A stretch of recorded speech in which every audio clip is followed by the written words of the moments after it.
नमस्कार मित्रांनो, आज मी तुम्हाला एक गोष्ट सांगणार आहे आणि त्या गोष्टीचे नाव आहे हुशार कोल्हा आणि मूर्ख कावळा.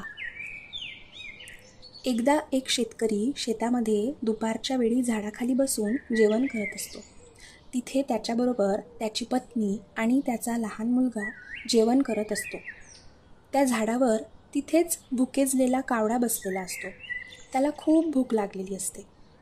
तो कावळा नजर चुकीने त्या छोट्या मुलाच्या हातातील भाकरीचा तुकडा पळवतो. एक कावळा भाकरीचा मोठा तुकडा तोंडात धरून उडाला. तो एका उंच झाडावर जाऊन बसला. असे पाहून एक कोल्हा त्या झाडाखाली जातो आणि कावळ्याच्या तोंडातला भाकरीचा तुकडा त्याला मिळावा म्हणून कपटाने त्याच्या सौंदर्याची तारीफ करू लागतो. तो त्याला म्हणतो, "रे पक्ष्या, मी तुला खरेच सांगतो, तुझ्यासारखा देखणा पक्षी माझ्या पाहण्यात आजपर्यंत कधी आला नाही. तुझी पिसे काय सुंदर, किती कोमल, आहाहाहा, तुझ्या शरीराचे तेज किती वर्णू. तुझ्या अवयवांच्या ठेवणीकडे तर पाहतच राहावे. तुला इतके सर्व अनुकूल आहे, त्यावरून तुझा आवाजही तसाच चांगला असेल असे मला वाटते.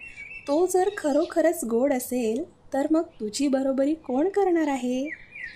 ही स्तुती ऐकून आपण कोण हे कावळा विसरला आणि अंग नटून मुरडून मनात म्हणाला, "आपल्या स्वराच्या गोडपणाबद्दल यास शंका आहे, तेवढी मात्र काढून टाकावी." मग त्याने गाण्यास प्रारंभ केला. तोंड उघडताच त्यात धरलेला भाकरीचा तुकडा खाली पडला.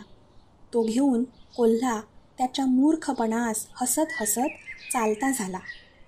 यातून आपल्याला असा बोध मिळतो की आपल्या खोट्या प्रशंसेस भुलून जे लबाडाच्या नादी लागतात ते शेवटी बहुत करून फसतातच.